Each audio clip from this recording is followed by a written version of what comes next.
Welcome to NBA Today. It takes you back to those moments when it was your first time. Playoffs is the most important time of the year. Teams are going to be gunning at us, so we got to be ready. Some butterflies, but it's normal. You know, I'm very excited to be a part of the postseason. Oh, blocked by James! Here comes George, got to step and smokes Curry again. Curry hits a three! Durant for three. It's good! Is this the dagger? Playoff basketball is back. The sense of anticipation has been building. This crowd, they are so fired up. It's always a treat watching guys go through it their first time. Is it physical? You bet. Is it a little chippy? You got it. Energy, effort, intensity. These are the moments that we should live for. If you like competing at the highest level, it should be fun. Drama, controversy, spectacular performances. That's what the playoffs is all about.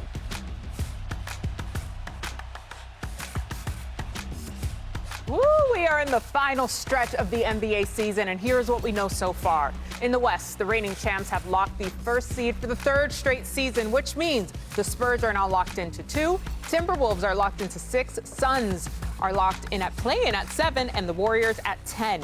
In the East, the only seed all locked up, the Pistons, who will have home court advantage throughout the playoffs as they lock the top seed this past weekend. And with the countless possibilities in the East, we start there. The Celtics and Knicks play tonight in the Garden. It will be Jason Tatum's first time back at MSG since he tore his Achilles in May of last season. He spoke about his return earlier today at Shoot-Around. Take a listen. Nervousness, anxiousness, all the things you probably would expect the last time I played here.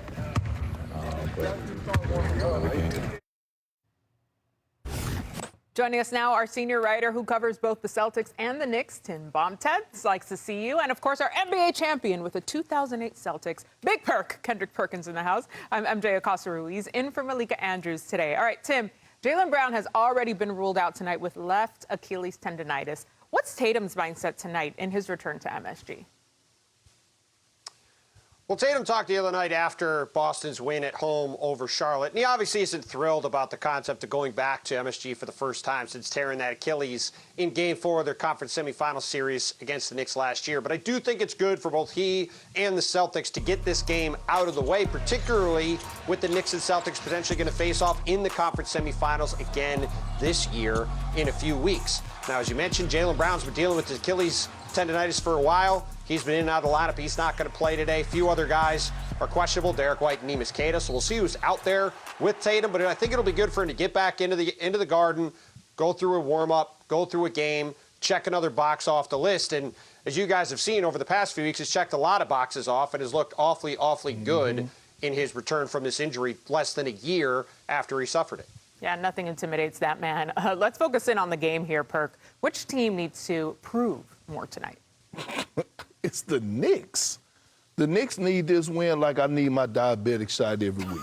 That's how bad they need this win, in the worst way, to prove to themselves that they belong and also prove to the Knicks fan base. Because let's be honest, over the last 6 or 7 weeks, they haven't had a real statement win to let the world know that they're, quote-unquote, a real legitimate threat in the Eastern Conference. And so as you're going into the postseason and you're looking at a team that's favored you're going against a team that's favored to win the East and the Boston Celtics, you want to come out at home tonight and make a statement. And you want to have a feel-good moment, especially on the defensive end. You want to build some type of continuity, some type of togetherness to let the world know and to let your own self know that you're on the same page.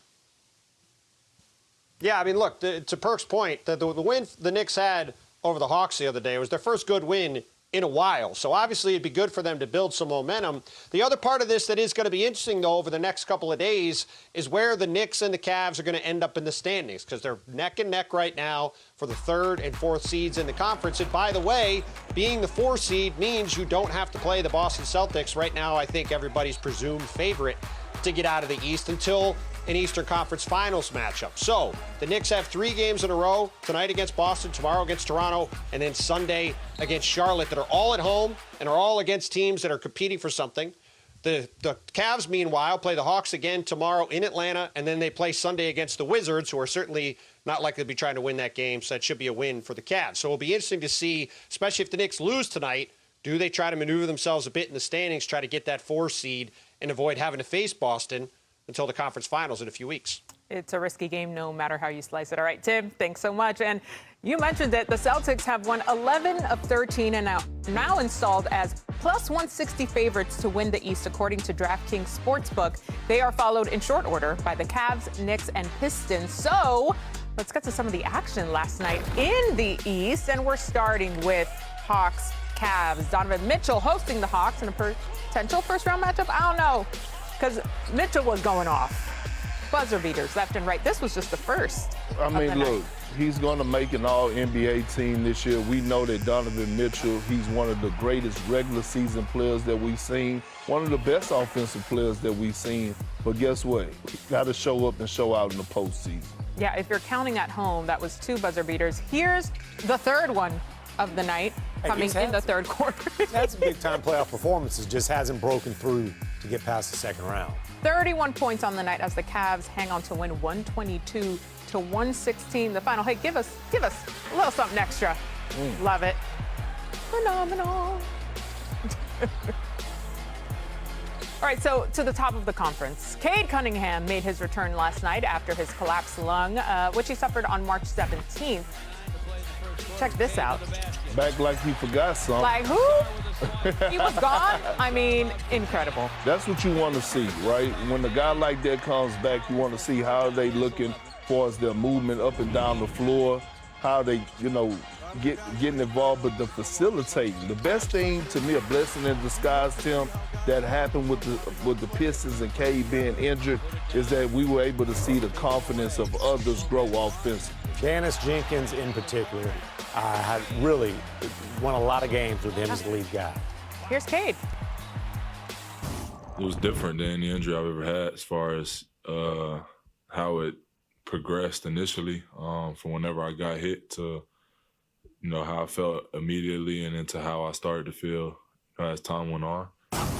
Once I got to the house, just a lot of resting. Couldn't get my heart rate up, which was boring.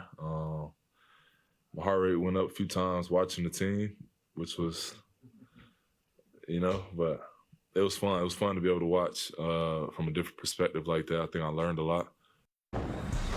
And developing story that could affect seeding, the Sixers announced that big man Joel Embiid has been ruled out tonight against the Rockets with an illness. It will be Embiid's 42nd missed game this season. Philly is currently fighting to get out of the play-in tournament. They are 1 game behind the Raptors, who are at 6. All right, welcoming in our senior writer, the one and only Tim McMahon is here with us to join the conversation. Perk, I'm going to start with you here. Looking at the conference as a whole, you said yesterday right here that Donovan Mitchell is under the most pressure this postseason. Why is that? Did I lie? I mean, did I tell a lie? We can disagree. I believe you were honest in your assessment. Well, I mean, when you look at all the young superstars around the league, he's the one, to me, under the most pressure. Again, one could argue that the Cavs has done more for him than they did for LeBron James, as far as putting the personnel around him so that he can have a legit shot to making a legitimate run. Again, Donovan Mitchell has never led a team to a conference finals. Donovan Mitchell has never played with a guy like James Harden in the backcourt because James Harden has become one of the best facilitators. And so now I'm looking for Donovan Mitchell to take that leap, not only just as a player and a playmaker, but as a leader, right? Can you get the best out of Jared Allen and Evan Mobley defensively? Can you bring that dog out of them defensively? Because it's going to be needed. To your point, though, Tim, you said you disagree with him. Well, listen, here's the deal. The Knicks are always under the most pressure, okay? Just because of the circumstances that they exist in, especially the conference finals wasn't enough. They broke through, got to the conference finals. That just got their coach fired. So conference finals isn't enough. The expectations are finals or bust. That's very clear. And Karl Anthony Towns is not the face of the franchise, but he is the guy who is under the most pressure. There's been a disconnect between him and his new coach, Mike Brown, all season long. Too often, he is not involved at all in the offense. And if they don't break through, what's next for Cat? It might be a relocation. Well, let me say this. I don't disagree with you for as Cat, and it might be being a relocation, but when you talk about pressure for the Knicks, I feel like the pressure leans more towards Mike Brown. Because the one thing that the Knicks have struggled with this entire season, they've been up and down, that identity crisis. Right. We knew who they were under Tom Thibodeau. We knew that every single night they were going to lock in defensively and they was going to play their hardest brand of basketball. The thing with Mike Brown is that him and Cat relationship has been up and down. It's been a roller coaster all season long. I don't want to see Mikal Bridges and OG Anunoby and Josh Hart initiating offense. The 1-2 punch is Jalen Brunson and Karl Anthony Towns. When you get Karl Anthony Towns involved early, you're going to get the best version of him. He's the emotional guy, and like I always say, some people just want to feel love. He's one of those guys that just want to feel love. Even the big dudes need love too, Yeah, Perk. I absolutely. feel you. All right, the former East damn. champs got some good news. And directly from the source yesterday, in case you missed it, Tyrese Halliburton posted about playing 5-on-5 today for the first time since June. That's 291 days ago, Perk. I mean, look, shout out to Tyrese. The good thing about it is that he don't have to worry about the postseason. Facts. All right, still to come. They've got 8 titles 3 times fast. Easiest list I've done all season. You'll be shocked by who made the cut and by who didn't. We'll be right back on NBA Today.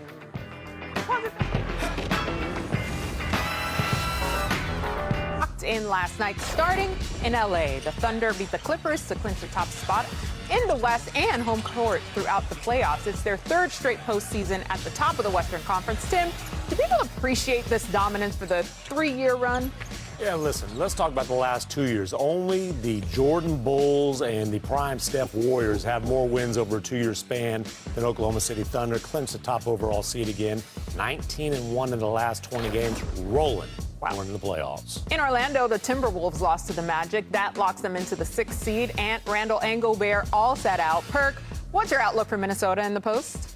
I don't know. They're the biggest mystery in the Western Conference. We're talking about a team that went to the conference finals last year, expected to take that leap, but been inconsistent, especially on the defensive side. Can't Julius Randle be a Robin? Is Rudy going to be that defensive player that we know instead of crying about the damn basketball?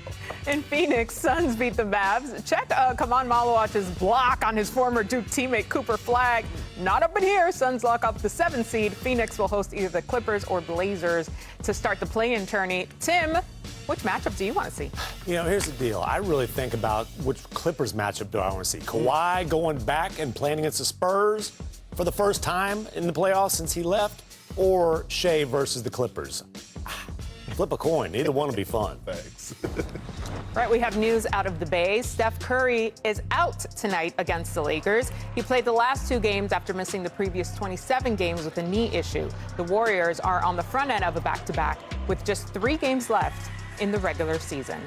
So, with LeBron James in town facing the Warriors, we have both Anthony Slater and Dave McMenamin, who will be at the Chase Center tonight as well. So let's start with the home team, fellas. Steph is out. So, Anthony, what's the plan for him this weekend? Ruining some entertainment value, right? We're going to get 0 LeBron James against Steph Curry games this season. But, the Warriors always plan to rest them on one side of this back-to-back, obviously coming off this knee injury that forced him out 27 games. They decided late morning today they prefer to play him tomorrow night in Sacramento. That will allow him to play with Kristaps Porzingis, who's also resting because he hasn't been cleared for back-to-back. So he's resting tonight, playing tomorrow is the expectation. They've only played 8 minutes together. They need to get some reps prior to next Wednesday night when they already know they're going to be the 10 seed. They're going to be on the road either in Portland or LA against the Clippers or Blazers in the play-in. So I expect basically dress rehearsals Friday night in Sacramento, Sunday afternoon in LA against the Clippers to get ready to play with their season on the line. Now, on the Lakers side, LeBron James sat out their last game against OKC. Dave, how is LeBron handling the increased role with Luka and Austin Reeves out? MJ, it's not completely different than what he was doing before. He's still not bringing the ball up. That's now in Luke Kennard's hand. He had 20 assists over the last 2 games. They hope to get Marcus Smart back tonight. He's missed the last 8 games with a variety of injuries. LeBron James will be asked to be a screener in the half court, play off the ball, and continue if the Lakers get steals and deflections and long defensive rebounds. go out and try to score in transition. He certainly recognizes the moment the Lakers are in. They're a game and a half back of the Denver Nuggets for the number 3 seed. That's really like a half a game because the Lakers have the tiebreaker over Denver. Even though J.J. Redick the other day said seeding's kind of out the window, there's still a pathway for the Lakers to end up on the top side of the Western Conference bracket. If they take care of Golden State starting tonight, home against Phoenix tomorrow, and then they close out against an easy opponent Sunday in the Utah Jazz. All right, so you're saying there's a chance. All right, Dave and Anthony, thank you both. All right, so bummer, of course, no Steph Curry tonight, but LeBron should be out there for the Lakers perk. So with Luka and Reeves out for the foreseeable future, do you see them running it back next year? Who, Bron? Hell Why no. you laughing? Not with the Lakers. Not with the Lakers, and he shouldn't. It's time for them to part ways. And yes, I understand a lot of whispers that he could be going back to Cleveland, but I've been wanting to get this off my chest. Uh-oh. Please, You know what I mean? save space. If I'm Braun, I would really, really consider going to play my last year with the New York Knicks. Huh. Could you imagine what that would do for the game of basketball, for the NBA? When you talk about the economic side of things, how much money that's going to bring to the table.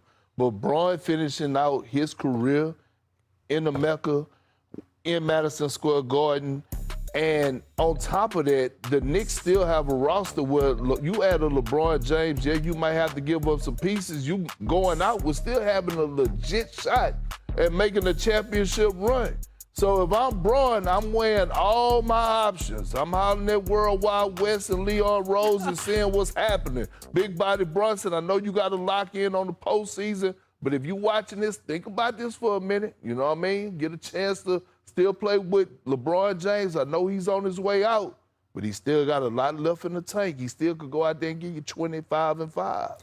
I'm not ready to eliminate the Lakers as a possibility. Now, hey, at the All-Star break, I would have said no way in hell. You know, they need to move past LeBron to restructure that roster. Now I think it comes down to what kind of deal, how much of a financial haircut is LeBron willing to accept. Remember, they went 15-2 in March. They had that pecking order. He was thriving as that third option. He's still got all the business interests here. He's still got his son on the roster. I'm not ready to completely rule out LeBron, but they need a lot of that salary that he's making to put other places to build out that supporting cast. It ain't good enough right now. Tim, Braun coming back to the Lakers does absolutely nothing for Braun. I mean, if you want to go out, you want to go out with a bang. Oh, they don't have any bang around here? I mean, I'm saying you either want to go back to where it all started at in Cleveland, or again, go test the waters out there in New York. Can you talk about a pay cut, but can you imagine how much money LeBron James will make in the city of New York City? I mean, just think about it for a second, and then we'll talk about it after the show. No, because that makes me upset. In just 4 days since the UCLA women's basketball team won its first NCAA championship in school history by blowing out South Carolina in the title game. And how lucky are we to welcome in starting point guard of the national champs, All-American, Kiki Rice is in the building. Look at her signing our wall. Come on through, Kiki. And dressed appropriately in the color. The champ is here. There she is. Kiki, we're so excited to have you. Welcome into NBA Today. Sit down, get cozy.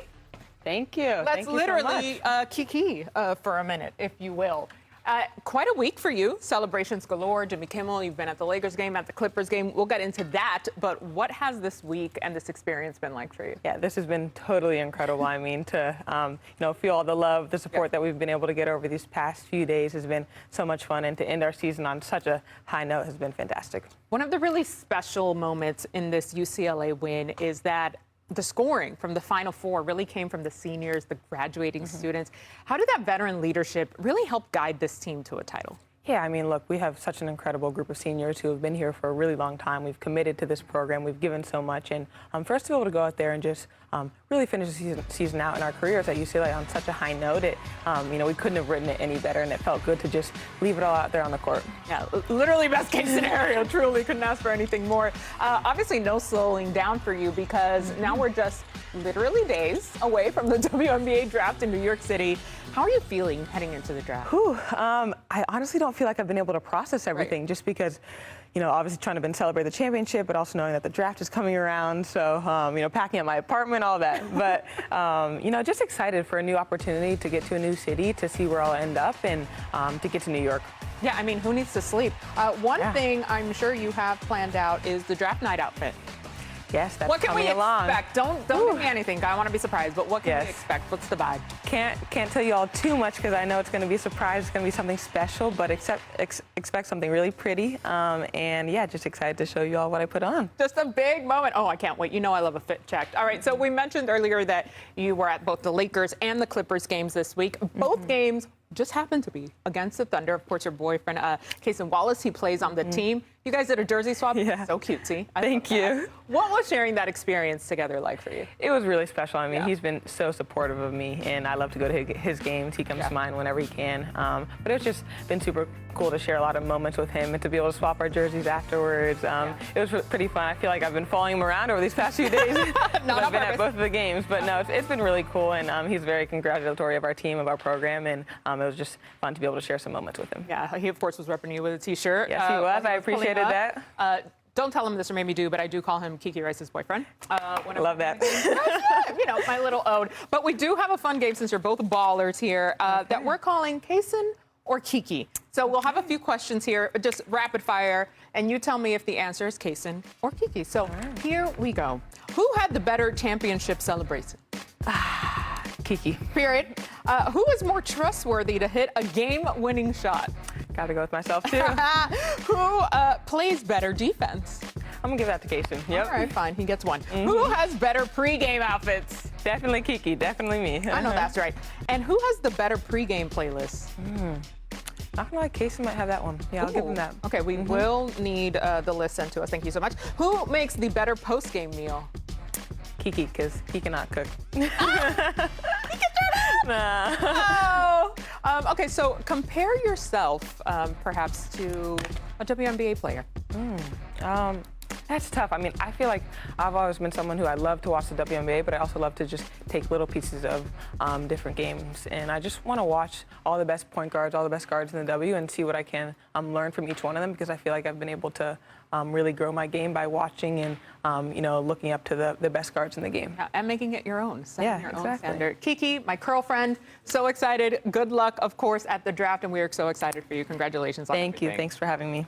And Darius Acuff Jr., they have moved up as well, now both in the top 6. And making his NBA Today debut and bringing his segment along with him, former Baylor star guard and ESPN college basketball analyst, El Rey, King McClure is here. Welcome, King.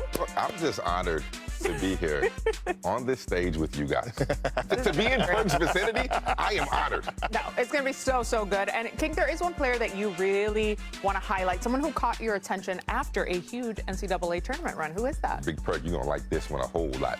Darius Acuff Jr. Damn right I do.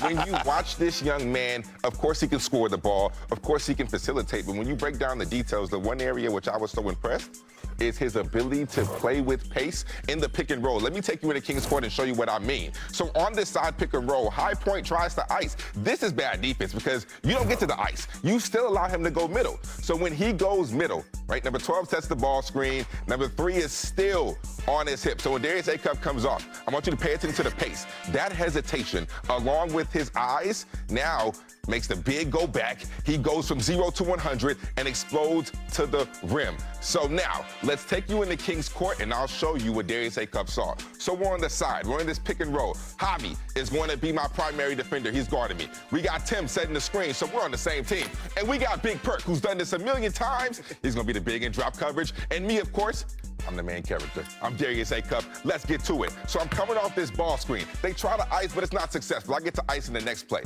So right here, I come off this ball screen. Tim does not do a great job of really knocking the defender off because he still gets around. I'm sorry, Tim. You got to do a better job, all right? So when I come off, he's still making contact. He is still on my hip, but I want you to pay attention to this. When he gets to the middle of the floor right here, you look at his eyes. He's looking at Big Perk. He's reading, all right? And now this hesitation, this stop, makes Big Perk go back to Tim, which frees up the lane, and his ability to go from 0 to 100 in a split second to get to the rim is what makes him elite. And then I know you saw the finish. It was very Kyrie-esque. And when you see that, That right there is what differentiates him. Let's go to the next play because I have another play that's kind of similar but a little different. They actually get to the ice this time. So icing means you keep everything on the side. So now you flip the ball screen and it's one-on-one. See how open the paint is right there? It's one-on-one. Darius Acuff versus the big, and 9 times out of 10, Darius Acuff is not being stopped by any big, all right? So let's get back into the pick and roll coverage. Same setup. Now, when you talk about icing, the difference is, Javi, you're going here. Javi is not going to allow me to get middle, because when you get middle, all bad things happen, especially when it's Darius Acuff. So now, as a result of the ice, my big, you got to flip the ball screen. But has to go, instead of going to the sideline, has to go to the baseline. And Big Perk, what did you see from the big in the ice coverage? Well, first, he wasn't up to touch. And on a dynamic guard like Darius Acuff Jr., you want to be up to touch to give yourself an advantage.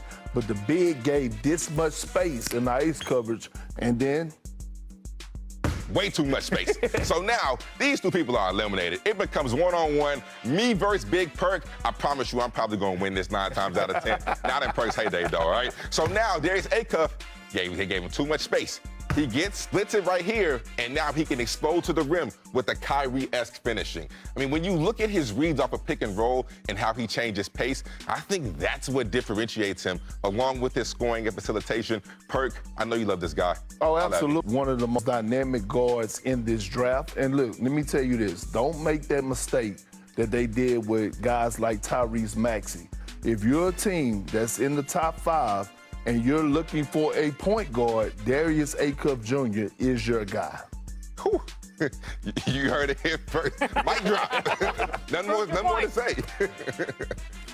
Acuff will be a force to be reckoned with in the NBA. But, fellas, I think we glossed over the moment at the very top of the big board. We lost the plot. BYU's A.J. Diabata has taken over Kansas's Darren Peterson for that #1 pick. This is from our draft expert, Jeremy Wu. King, do you agree that Diabata should be the #1? Yeah, I do. And I think towards the tail end, he showed it. I mean, when you have a guy like Richie Saunders who means so much to his team go out, and now it's really just A.J. Debonsta and Rob Wright out there, the way that Debonsta was able to carry his team. I mean, we talk about his scoring and how he led the nation in points, but his facilitation. He doesn't get enough credit for what he can do as far as dropping dimes, setting his teammates up for success. How many times did we see the lob to Keita time and time again? At 6'9", with his skill set, I mean, I think he is one of the most unique prospects in this draft, if not the most unique. I agree. And look, at 6'9", 6'10", obviously all the things that you pointed out, but you know the thing that impresses me the most is he gives me KG type vibes. And when I say Kevin Garnett type vibes, not the game, but the motor, the tenacity. Yeah. Never take plays off. He doesn't get enough credit for the pride that he takes on the defensive side of things. And if I'm building a franchise and I'm looking for a guy that's 6'9", 6'10", 3-level scorer, obviously he can work on his three-point shot. That's going to get better. I'm definitely taking him with the #1 pick. Damn sure not taking Darian Peterson, although I love his skill set, but his mental and his mentality showed me otherwise this season. You know, Perk, when you talk about Darren Peterson, I'm glad that you brought him up, right? Because they have him, Jeremy Wu has him #2. Me personally, I have him #4. I don't think that Darren Peterson is the best guard in this year's draft. I think too many times we overcomplicate this. We overcomplicate it, right? Men lie, women lie, numbers do not. Let's compare Darius Acuff to Darren Peterson. Darius Acuff is better in every single category except rebounding. All right, and we talk about the size. I think that we got enamored too much by Darren Peterson's shot-making ability, and all of a sudden people build a narrative, and we run with it, and we do too much. But let's not overcomplicate it. When you look at the numbers, the man to the left is a bad boy. Not saying Darren Peterson isn't. However, let's just not overcomplicate it when the numbers tell it's a different story. You know what we got to get back to in our game in the NBA is valuing the quarterbacks of basketball. That is the point guard position. And make no mistake about it, this year Darius Acuff Jr. was the best point guard in college. It's not close. And so when you talk about shooting 48% to 50% from the field, 40% from the three, but being able to get others involved, and I understand his measurements, he may not be 6'6", he may not be 6'8", 6'9", he's 6'3", 6'2". But the way that he plays with his IQ, I just wish that we get back to valuing the point guard position like we used to back in the day. Yeah, I didn't know where you were going at first there. I'm glad we got to the numbers, all right? I could have taken a left turn real quick. All right, coming up, Ramona Shelton.